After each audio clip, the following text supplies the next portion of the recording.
Lay face down on the floor, and you can certainly use a towel to support your forehead if that makes you more comfortable. Place your fingers under your pelvis and take a deep inhale.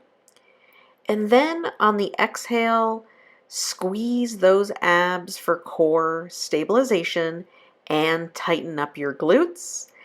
Lift one leg up straight and place it back down.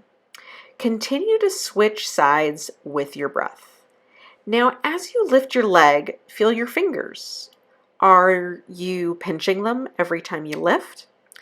You do not want to pinch your fingers.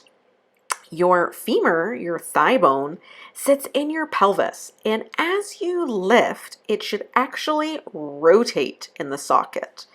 The pelvis should not have to move in order to do this. So if you're walking down the street, it should be your hip moving in the socket, not the pelvis moving. So if your entire pelvis moves when you walk, you actually end up pulling on your spine and compromising your whole body and causing yourself some pain. So if you are the person that keeps squishing your fingers when you lift your foot and leg off the floor, please make sure that you're actually stabilizing your core. This is the number one issue when doing this exercise.